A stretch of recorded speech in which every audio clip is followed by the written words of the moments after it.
Mpaka sana mutegeri wa Meru TV kitheka nkethicheru kiri na gichomba good morning na kimeru muga mutegeri wa Meru TV na ndumo Meru ateketha sore mwe muwa na muwa ringi bitikiria nkuwate weni akiri gichunchi getu kia biele kiri Meru TV rukiri mubango ne yo turinge metu karomba urekere kidogo no ndubo kwithira tuna kaitilafu ka mitambo lakini yote 9:10 atukomba kwithira tuichokera kenda tutana mbere na mubango yo turinge metu kuya Jumatano tariki 25 cha mweri wa elimu akeno yo tureywa ngirile 26 ni wambeta mudoni wa kiramana tuthiatireke mitandaoni yetu yo kinyanire Facebook na kinya YouTube Meru TV Kenya amona kinya tuthiatira kiri Signet na Pang Meru TV unogutwandikira message ugitwira tuthiatirite wenterire kukulukira namba yetu ni 0748 918 901 0748 918 901 karibu sana tukuchanda Jumatano itomba kwithira atwitribana anatukaririe mantu kathumba na rwa rebetkiria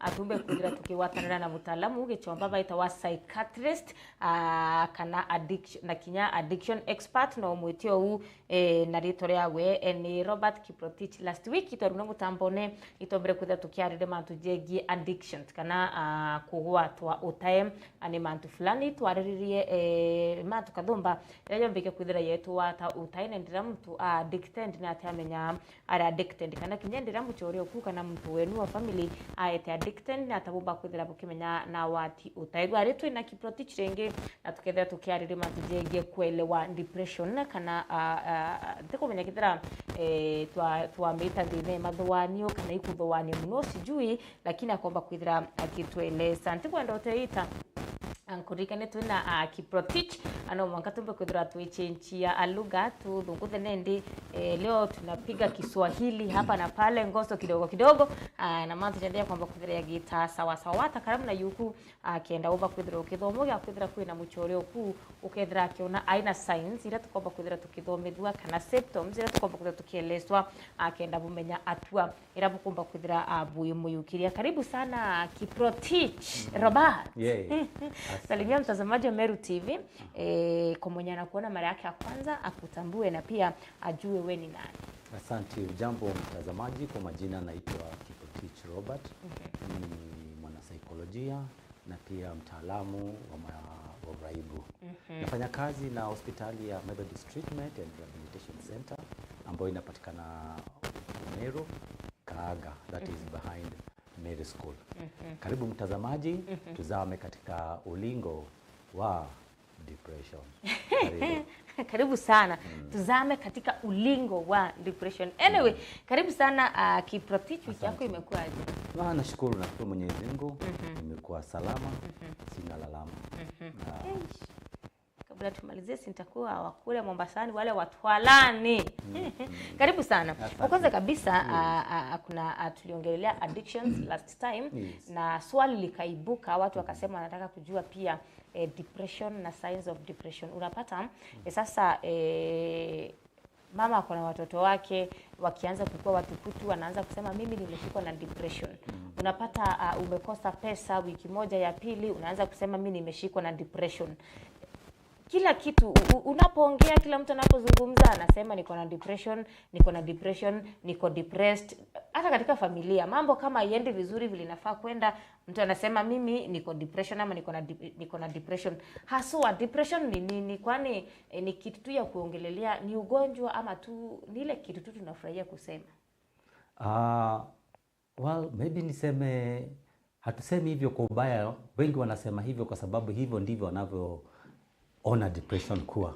Lakini depression tunasema ni msongo wa mawazo.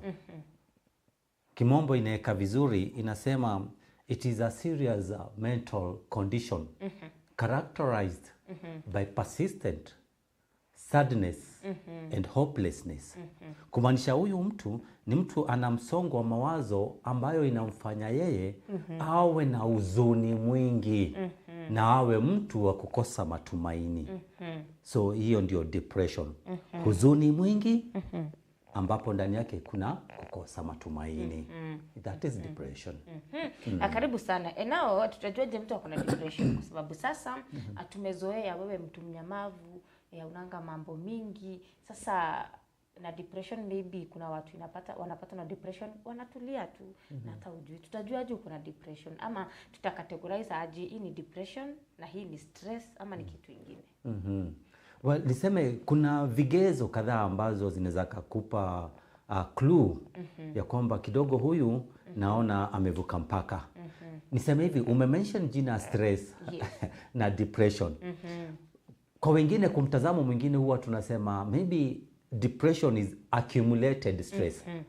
Na stress ni nini hii? Tunasema ni changamoto ya siku baada ya siku ya maisha. Hivi kwamba usiposuluhisha haya changamoto ndogo ndogo, kwa pamoja yanashikana, yanakuwa kubwa, kisha yanakulupukia kwa njia ya depression. Kwa hivyo signs ambazo unaweza ukaangalia kwa mtu ambaye ako depressed, though it varies, ni kwamba mojawapo tumesema ni persistent sadness. Huyu mtu ukimwangalia, hata uso wenyewe ukiangalia, inakupa ujumbe ya kwamba huyu mtu ako na huzuni. Uende kawa huyu mtu anajitenga na watu. Huyu mtu alikuwa mcheshi, lakini siku hizi kidogo hiyo ana huzuni. Jambo jingine ni jinsi ambavyo mtu anajipresent.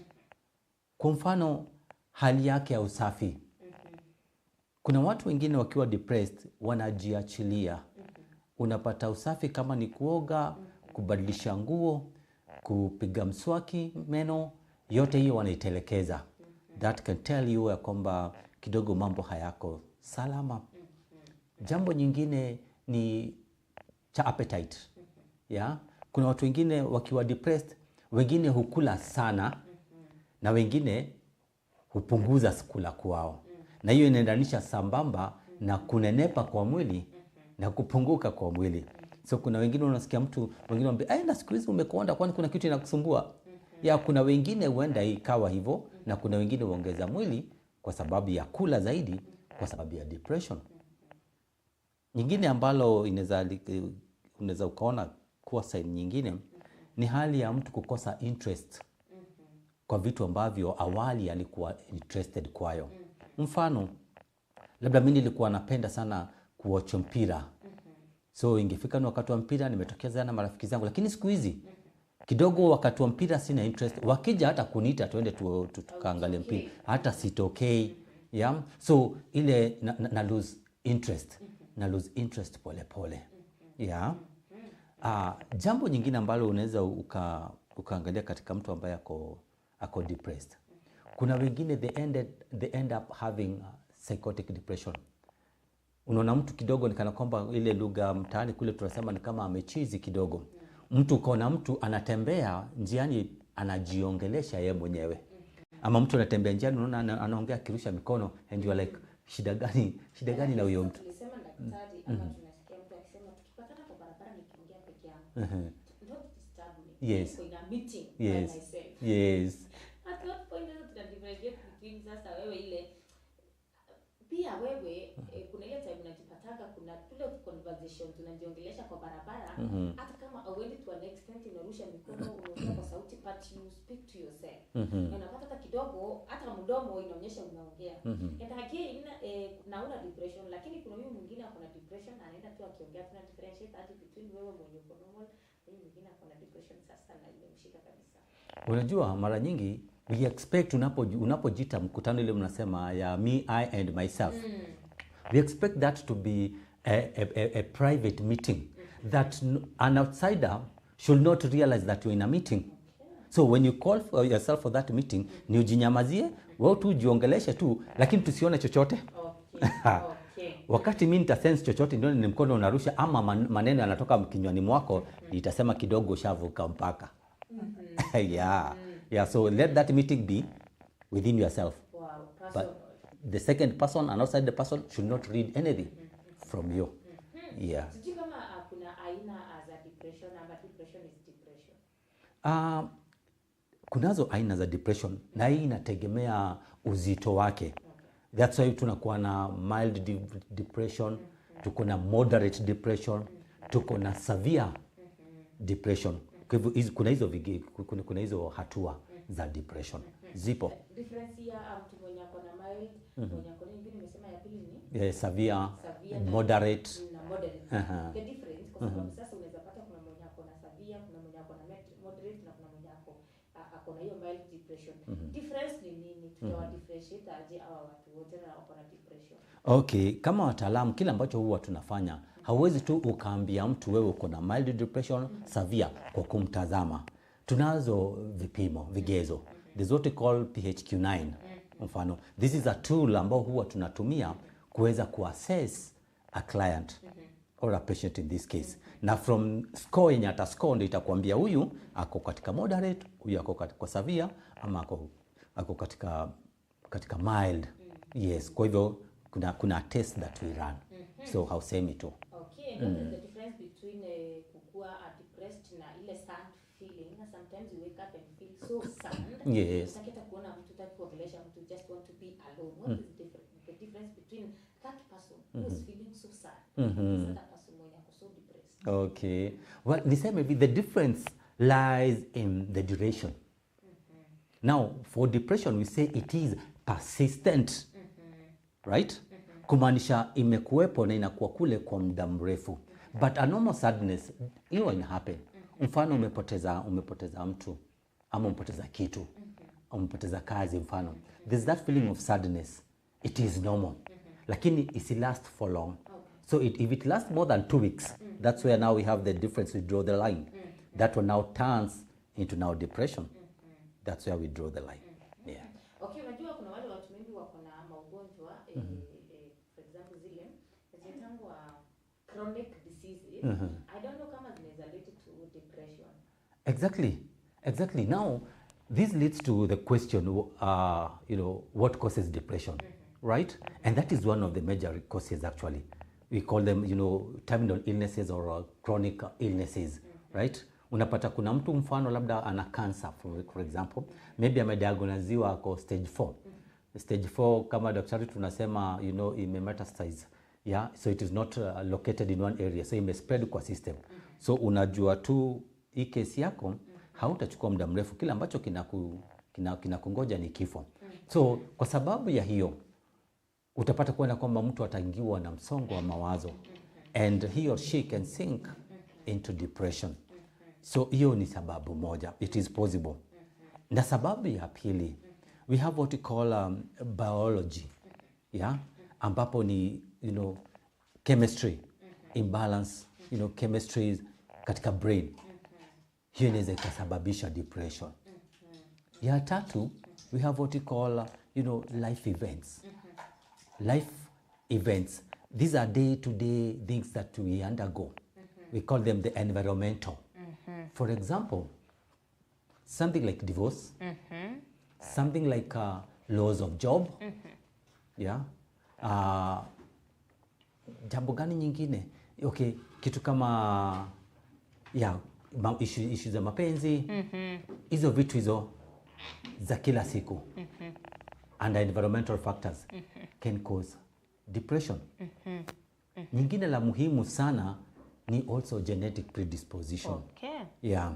Ushaona tukasema ukiona kuna familia nyingi ambazo wengi wako depressed. Tunaambiwa wewe ambao umetoka katika hiyo lineage, you are at a high risk. You are susceptible to becoming depressed too as a result of genetic predisposition. Yeah. And what are some of the things that watu wenye wako na depression wanafanyanga ni na raise alarm kwamba this person is not okay?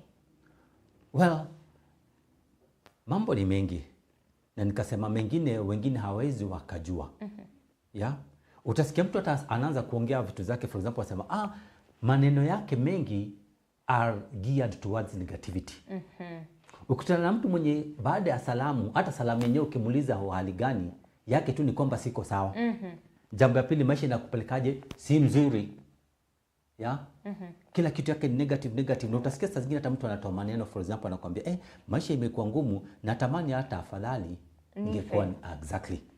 Ukisikia mtu anaanza kuongea maongezi aina hiyo, that tells you this person is depressed. Remember, unapotamani kufa, ndani yake nao kuna hiyo feeling ya hopelessness. And that leads us to another thing, the suicidal tendency, ideation. Mtu kutamani kufanya nini? Kutamani kufa. Right. Suicidal ideation na wengine hata wanai attempt na wengine wanai actualize. So ukiona mtu aina hiyo, vile tu nimesema tu kurudisha kule nyuma tu, utaona mtu hiyo kupoteza interest. Kama ni shule, mtu alikuwa shuleni alafu mtu anakuambia jamani, wangapi wamesoma wana makaratasi na hawana kazi. Yes. So unasoma ya nini? Wachana na masomo. Mtu ako fourth year ana drop mfano. Kuna mtu amefikia umri wa kuoa mfano ama kuolewa. Lakini huyu mtu kwa sababu hali ngumu ya maisha anakuambia nioe nimlishe na nini? Ama mwingine anakuambia mapenzi ni scam. Why should I get into something yenye najua kitaniramba? Yeah. So you start losing actually interest in almost everything. Yeah. Okay. And tukiingia kwa treatment ya depression now, when a person is brought kwenyu, how do you do to know huyu mtu sasa ako stage fulani, ako type fulani ya depression, and this is the medication ama treatment yenye anafaa kupewa. And then when it comes to treatment, ni treatment ya mandawa ama ni kufanywa tu counseling, kuongeleshwa, what do you do? Now, treatment approach ya depression huwa ina assume njia mbili. Zote ziendanishe sambamba ama moja ikatangulia nyingine. Kwa mfano, mtu akiwa severely depressed. Mtu mwenye yuko severely depressed, huwezi ukaketi naye chini ukamengage in talk therapy. Huyo mtu itabidi umstabilize kidogo na madawa. So we are using pharmacotherapy and talk therapy. So that is counseling and medication. So we have the antidepressants. Yeah, we have the mood stabilizers. Yeah, that is what we give. Then we have sessions of one or individual counseling. I've heard so many people, I've heard so many people say, when I feel so stunned, I go and buy some antidepressant pills and then ninakunywa mimi ninakuwa sawa. Huyo mtu maisha yake iko wapi? Well, we completely totally tunaomba watu tafadhali waache self medication. Hii mambo ya kusema ati najihisi sijui na msongo mawazo unakimbia kwa dawa over the counter unanunua dawa, we completely discourage that, because katika hizi madawa we have these drugs schedule 1, schedule 2, schedule 3, schedule 4. Okay. Yeah, na katika tunapopeana madawa utapata kuona kwamba in most cases depending now with the diagnosis, because number one, you cannot diagnose yourself. You're not a doctor in this. So you don't know which medication suits you. Yeah, so unaweza upata umeanza na ile ya juu ilhali ungeanza na hii ya chini. Na ukianza na hii ya juu ikatae, tendency of creating resistance. Yeah? Or as exhausting medication inakuwa very high. So kuna vile daktari anajua tutaanza na hii according to how he or she presents. We better have this. Tukisonga. So we really discourage self medication. Yeah. And what are some of the side effects that was a depression? Kwa sababu sasa in every medication unapata kumeandikiwa kuna kudose, maybe kuna kuumwa na tumbo, maybe kuna so many side effects. What about this that was a depression to them that are taking them? Okay. Still the side effects are there, lakini again not to everyone. Kuna wengine wakizitumia, wengine wanaweza wakapata usingizi mwingi. Yeah. Kuna wengine hizi madawa wanapozitumia depending with depression. Remember depression tunasema it's that feeling of kuwa chini. You're not manic, hauko juu. Uko depressed. So ukipatiwa dawa kidogo it tries to elevate you, to bring your mood ikuje juu. So kuna watu wengine wanaweza wakakuwa elevated wakapita. Kwa wengine ikawa badala ya kusink kule chini, badala ya kuja katika kiwango ya kawaida kidogo ukapita. Yeah. But since side effect there are not many, so to say. Sasa tukishaanza maybe kufanywa treatment kwa ile mtu mwenye ako na depression, how soon should we expect to see the results? The results again depends with the person. Tuwezi tukasema baada ya wiki moja ama wiki mbili ama wiki tatu. Inategemea na uzito wa kile ambacho huyo mtu anakipitia. Yeah. So hiyo hatuna set time. Yeah. Lakini one thing we guarantee ni kwamba with right medication, with right interventions, you're going to recover. Yeah. Unajua siku za kitambo mtu alikuwa anakuwa mgonjwa, hawakuwa anaenda hospitali. No matter the sickness, walikuwa na their own ways za kutibu hizo magonjwa. What about depression? Is it necessarily mtu aende hospitali akuwe treated, ama there are so many other ways zenye tunaweza wafanyia kule nyumbani? Maybe tunawafungia kwa nyumba, maybe tuna starehe mingi atuwapei, ama apart from kupeleka hospitali, can we deal with the depression na huku nyumbani without going to hospital? Well, let me say this. Yes, kuna vile tunaweza.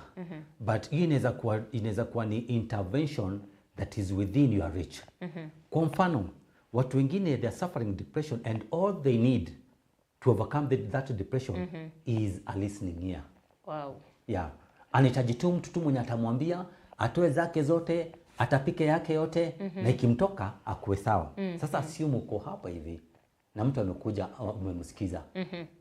Ashatapika yote. Ashapona. Yeah. So you see that one can be done at home. So it is possible to have some interventions kule nyumbani. Only severe cases now ndio nimekuambia. Kunazo cases ambazo haziwezi kuwa managed wapi? Nyumbani. Inakuwa ni vema wapeleke hospitalini so that we can have the right intervention. Yeah. And having said that, that reminds me of you know, vile tumesema maybe kupeleka hospitalini. Do you know, unapopeleka hospitalini inatusaidia pia as a country to know where we are at as far as the mental health and depression in this case is concerned. Manake all cases up to 45% of all cases that are being reported in the inpatient and outpatient hospitals in Kenya are suffering from major depression. We call it MDD or clinical depression. So that tells you, nikienda hospitali kama kwetu hapa, nikienda Kinoru maybe dispensary ama pale, up to 45% of all the patients there exhibits mental problem. So that is very high. Na hiyo inatuweka Kenya kidogo, unasikia Kenya tuko number 5 in Africa as far as depression is concerned. Depression is concerned. And again, kuna mwenye atauliza age group yale watu wanakuwa depressed sana. Maybe unajua, so many people think ukiwa maybe na miaka yako over 30, over 40, over 50, you cannot get depressed. Tunafikiria depression ni hao mavijana au wa young wenye wanafikiria mambo za relationships, wenye wako shule wanafikiria watasoma aje, wenye wanataka kujungle in between maybe politics, in between kusoma, all those things, kwa sababu wao ndo akili zao zinatembea sana. I don't know kama it is true ni youth ndo wanakuwa depressed, ama pia watu wenye wako na miaka imesonga wako na depression. Ni ukweli. Lakini ukweli huu ni ipi? Ni kwamba depression number one cuts across all ages. Hata mtoto mdogo. Mtoto mdogo age kama ya? Mtoto mdogo age, hata mpatie mtoto hata 2 years, mtoto wa 1 year. Why? Nini inaleta depression kwa mtoto mdogo? Kwa mtoto mdogo, remember pressure. Mtoto mdogo ukimsubject, mtoto mdogo anajua, ushaona ukipata mtoto mdogo, usipata mtoto mdogo, umchekeshe. Yeah? Ata respond back by kucheka. Ebu nuna ama uonge maneno makali. Kuongea tu maneno makali. Mtoto ana sense ya kwamba huku si kuzuri. So when you subject a child to constant pressure, hiyo kumkasirikia, hiyo kumchapa, hiyo kutomuonyesha love, hiyo kumnyima chakula, hiyo kumfanya nini, that one can lead to a child having depression. So it cuts across all ages. But this is the trick here. Now, mostly tunasema youths between 20 to 30 are more prone to depression. And just as you've said, this is because of you know, katika hiyo maisha 20 to 30 they are struggling with academics. Yeah? Hapa they are struggling with finances. Hapa hivi ndio wengine wameingia kwenye ndoa. Hapa ndio wengine wako katika mahusiano. Yeah. So hizo changamoto zote, juggling between all these, huwa ina subject these age bracket into a lot of depression. And they are the leading actually group. Followed by 50 and above. So unaruka hapo katikati, unaingia 50, 60 tukiendelea. Na mtu atajiuliza mbona mtu wa 50, 60 nini inamsumbua? Now funny enough, watu wa 50, 60s na kuendelea, at that age people are really struggling with guilt. People are really struggling with the opportunities that they missed. People are really struggling with the wrong choices they made. Yeah?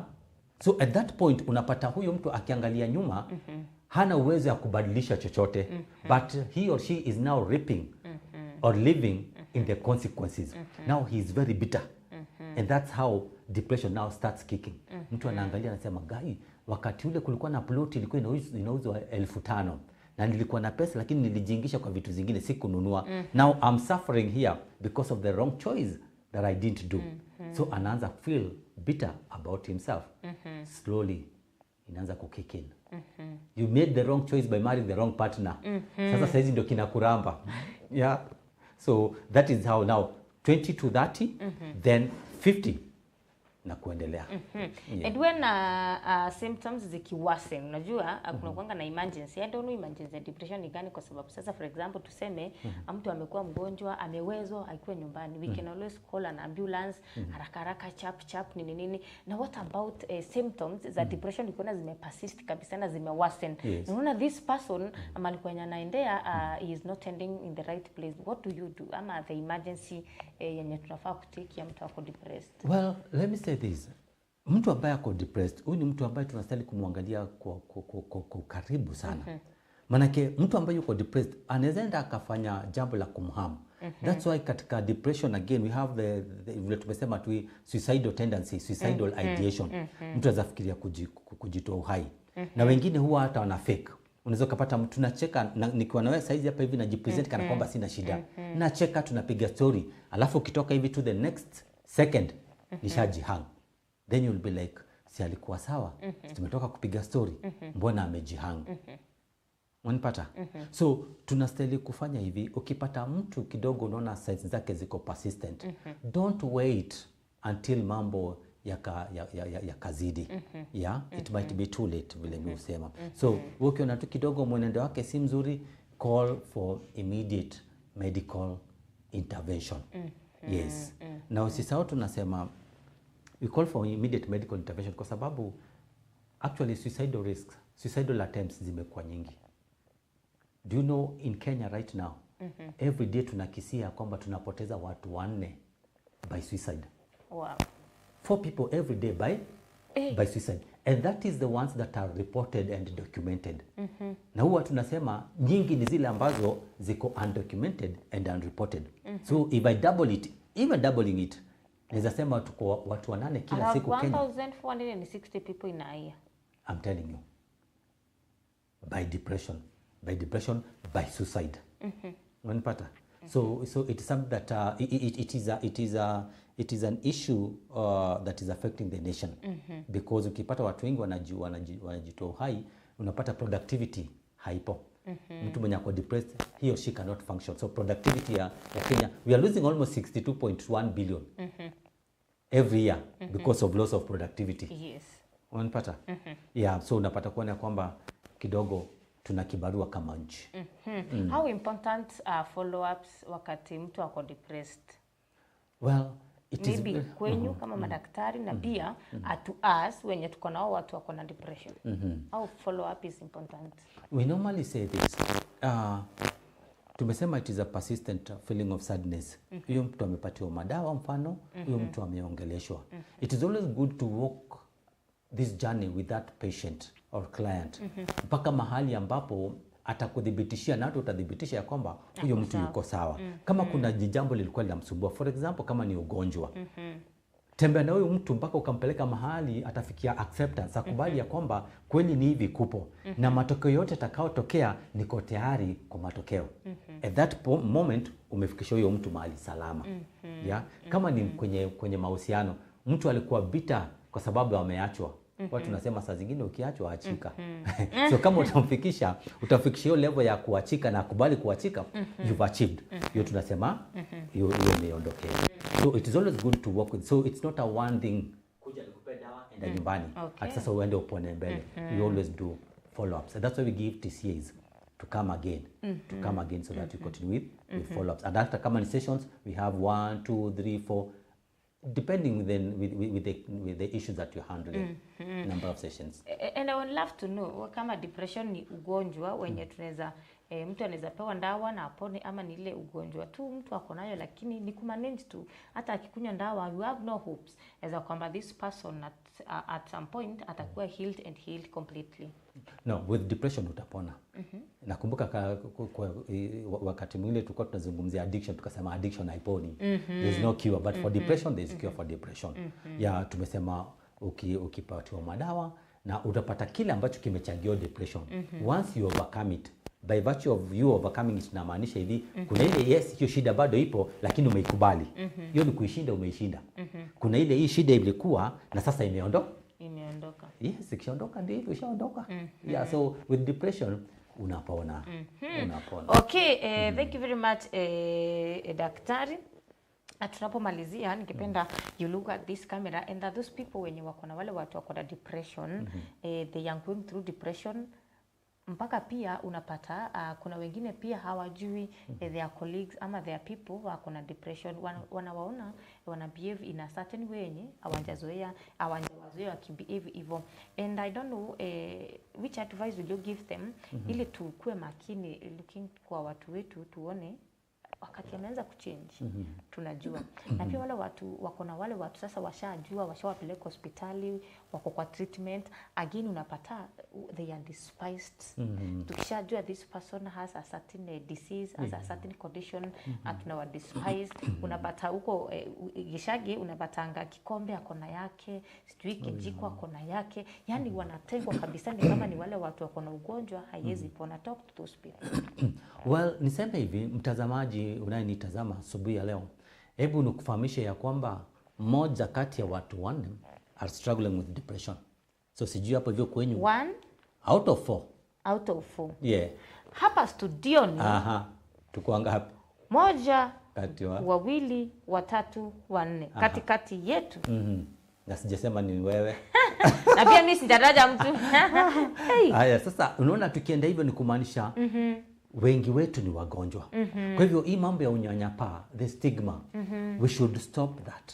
Actually, and see these people as our loved ones. See these people as those people who are sick and need help. The best thing you can do, if you cannot help this person, then refer. Asaidiwe. Siku mnyosha kidole na kumcheka. Unajua watu nasema ukiona mwenda wazimu, natumia hiyo lugha ya mtaa, kwa kule nje, kwa watu wa nje ni entertainer. Ukiona anatembea bila nguo anafanya vituko, watu wa nje wanakuwa entertainer, lakini watu wa familia ndio beba aibu. So ningependa kushauri mtazamaji ajue ya kwamba ukiona mtu anasafa, tafadhali msaidie katika kumpa sikio. Msikize shida yake ni nini. Na kama unaweza kumsaidia, go ahead and do that. Kama hautaweza, tafadhali mrefer. Refer this person katika kituo cha afya ambapo wanaweza kasaidika. Na remember tukasema wengine usema hata wengine ni kurogwa na mambo mengine ni kama mapepo ya kwenu. Mapepo ndio sasa ametembelewa na mapepo, sijui mizimu ya mababu ndio hao wanamuongelesha. Nasema wachawi wa kwenu hawakupei nafasi upumzike jamani. Ndio hiyo sasa. Sasa tuseme nini? Haya yote tuweke kando. Wewe fikisha huyo mtu katika kituo cha afya. Sasa daktari kule he or she is best position kumsaidia. Lakini unyanyapaa, tafadhali, stigma to mental health, tafadhali tunasema hiyo kabisa tuiondokee. Let us give them hope. Let us show them love, and indeed they are going to overcome. Who knows? Today it is him or her. Tomorrow ni wewe. Na at what point kimalizia unapata a person amekuwa depressed, no one who has ever noticed. Mpaka for example kama ni mzazi, kama ni bibi, unapata ina marriage. Unapata masaibu mengi. Yes. Ambayo hata hawezi ongea na mtu. Anaona the only option I have akuondokea story yote is to kill myself, to kill my children, to kill this person. Unapata mtu amefika to that point kujiua, kuua wale wako na wao. Imekuwa imefika kiwango gani? Hiyo inafika mahali. Remember katika definition tulisema an intense feeling of sadness and hopelessness. So unapoona mtu anafika anaamua kujiua ama kuua wapendwa wake, ni ile feeling ya hopelessness. Amefika mwisho. Tunasema amegonga ukuta. Akiangalia mbele, akiangalia chini, hana matumaini. Anaona tu kujitoa uhai ndio suluhisho. So kwake yeye anaona hiyo ni suluhisho, manake amefika mwisho. Yeah, so it happens. And that's why tukasema usikubali ifike hapo. Tafadhali kuna matumaini. Tafadhali kuna the way out. Wewe unapofeel umelemewa, njoo zungumzia mtu. Tunasema problem shared is half solved. Na wewe pia mwenye utaelezewa shida ya mtu, tafadhali hapana kuwa what we call pikipiki poster. Pikipiki poster ni ile postal corporation, ile pikipiki ya kupeleka barua kila mahali. So wewe nimekueleza shida yangu, unisaidie kidogo, umeipeleka kwote, umesambaza. Tafadhali keep it to yourself if you cannot help me. Okay, thank you so much Robert for coming. Asante sana kwa kuja kutufunza about depression. There is a lot that we can talk about mental health kwa sababu sasa in our today's life yenye tunaishi mambo mengi sana inatusumbua. On love, utazame hii kamera tukimalizia, tuelezee mtu akitaka kupata na kupata wapi, maybe namba ya simu, maybe social media platforms, all those. Asante. Mtazamaji, naitwa Kiprotich Robert. Nafanya kazi na hospitali ya Methodist Treatment and Rehabilitation Center ambayo inapatikana Meru, Kaaga, that is behind Meru School. Nambari yangu ya simu ni 0720755694. Tarudia tena 0720755694. Mtandaoni utatupata www.methodisttreatmentcenter.co.ke. Thank you so much daktari, asante kwa kuja na asante kwa kutuelimisha. Hoping to see you another day, tuendelee kuzungumza na kujua mambo zaidi ambayo yanahusu our mental health. Telling you the truth, mental health more so to young generation. Sisi sasa wenye tunakumbwa wenye hizi mambo zote zinakuja zinatupata, tuko na shida kubwa sana. And thank you so much for coming and sharing with us. Again and again, uko karibu sana. Tutakutafuta tukuje tuongee mambo mingi kuhusu mental health at a personal level pia mara nyingine, na hiyo tutaongea. Sasa karibu. Asanti. Arabaka sana mutegerwa Meru TV no ndo gweta na mbere kumba kwithira gwituthiatire kana ndene ndekete kura twachokera mubango jwa nkathi ya kithomo ara tukomba kwithira tugwatanirite na Faith Muchemi akenda kwarire mantu jegie success kana what that success looks like. Wengine wetu endera tukwarire mantu jegie success tunasemanga Kiprotich akona magari, akona manyumba, he is successful. Sasa tukachokera ke mubango jwa nkathi ya kithomo akenda thoma how does success looks like kana gatu define about success. Wengine wetu na tutwai like ya success na zile vitu mtu wako nazo. Kama uko na magari 10 wewe uko successful, right? Tuchokerete nyuma ndeketi kura yo ketana mbere na kumba kudra wetu thia traki mitandao yetu yo kinya ni Facebook na kinya YouTube.